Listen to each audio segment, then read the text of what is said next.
Hello everybody and welcome to Pronunciation and Phonetics for Italian Speakers Lesson 2.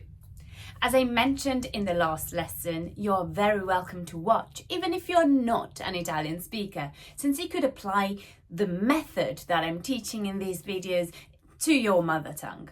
Now, last lesson we looked at the vowel chart and discussed the meaning of the vowel space. We looked at how the chart works and how to interpret the different areas on this grid.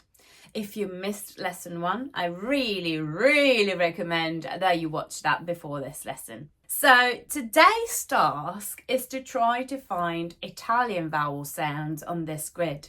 It is fundamental to find your own mother tongue sounds before moving to English, as you will use them as a reference point, as a benchmark, something to lean on and refer to when you struggle. That's because obviously your own mother tongue's vowel sounds come natural to you. They are easy to pronounce and it is easy for your mouth and tongue to get into the right position quickly. So they can be an excellent starting point to move from when trying to reproduce sounds in a foreign language. So we will start with another crucial question. How many vowel sounds do we have in the Italian language?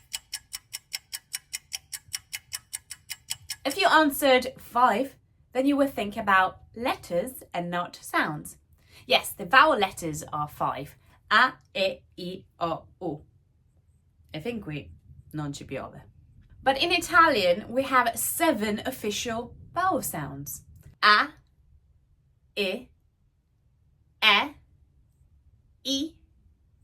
O, U. Some Italian speakers may have difficulties pronouncing some of these vowel sounds, even if they are Italian, mainly due to their regional accent. For example, a Sicilian speaker may find it difficult to pronounce the E chiusa and the O chiusa, because in their own accents, all sounds are open. Anyhow, now we need to go back to our grid. Remind ourselves of the mouth positions and try to place the 7 Italian vowel sounds on our chart. Okay, so let's start with a closed mouth. Tongue spread forward, so smile, and lips unrounded. E. We found this sound last lesson. Do you remember? Closed mouth, tongue spread forward, smile. Okay, now I would like you to find a U sound, as in uva. Ooh. Let's ask ourselves the 3 questions. Do you remember them? Let's look at the position of your mouth, tongue, and lips. 1. Is your mouth closed, mid-open, or open? Ooh. This will determine the height of your vowel on the chart. 2. Is your tongue at the front, spread forward, central, or pulled back? Ooh. Can you see the tongue at all? Ooh. This will determine the left, middle, and right position on the chart. Number 3, are your lips rounded or unrounded?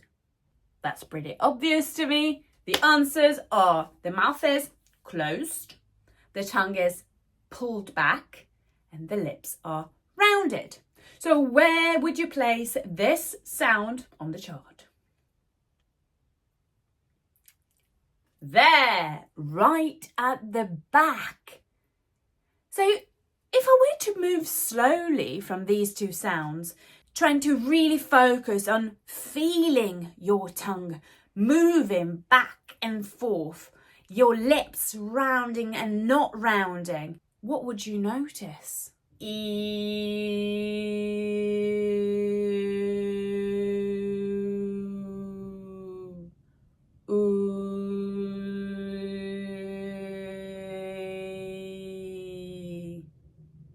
You would notice that between these 2, there's an infinite number of different sounds that we don't necessarily have in Italian. But however, they may exist in other languages. So if I told you that in language X, they have a sound that is right there in the middle. You don't have that sound in Italian. Could you reach it using your vowel sounds, I, U, as a point of reference?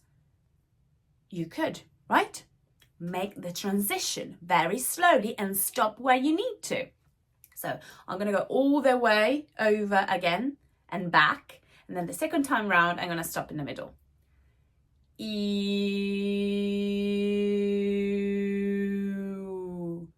Ooh. So that sound would be e, e, e, e. A hypothetical vowel sound here could sound u. Okay, let's carry on. Let's keep the same lips and tongue position of a u. And let's move down in the chart, which means we are opening our mouth. Ooh. Right here. I'm telling you, right here, we have one of the 7 vowel sounds. Which one would it be? Yes, in this position, we find the O sound. O, as in occhiali. It is semi-open, back, and rounded. Let's open even more. Let's go further down the chart. Ooh. Can you recognize any other sound? Ooh. Yes, we have the O sound, as in occhi. So we had U, uva, O, occhiali, O, occhi. Where do you think the A sound is? A, as in ape, aurora. Where would that be? Ask yourself the 3 questions again. Position of mouth, tongue, and lips. The mouth is open, A. The tongue is A, relaxed. The lips are A and rounded. Otherwise it would be O. So the A sound is here, in the middle, at the bottom. Let's take the A sound, close a little bit and smile.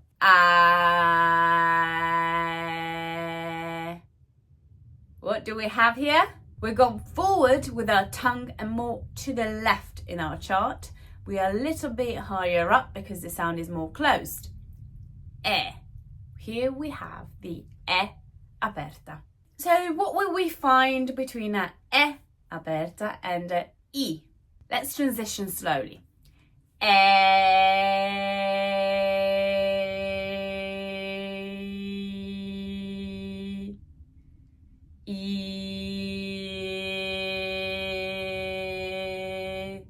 Exactly. The E chiusa.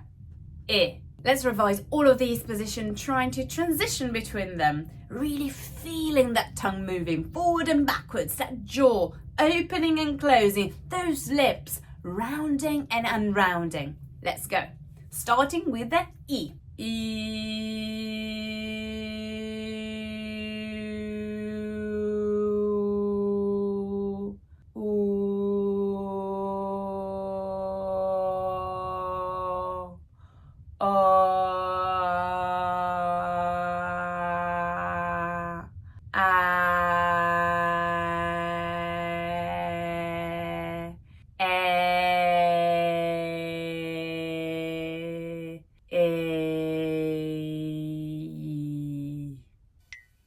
Yes, I know, sounds a bit weird, right? If you're trying this out loud and you're not by yourself in a bedroom, people may be wondering, what the hell is she watching? I assume you're a she, just because the majority of my students are women, but yes, you may be a he or a they, for what it matters. So now we've placed the Italian vowels on the chart. We're more aware about how to pronounce them. You're ready to explore the world of English vowel sounds in lesson 3.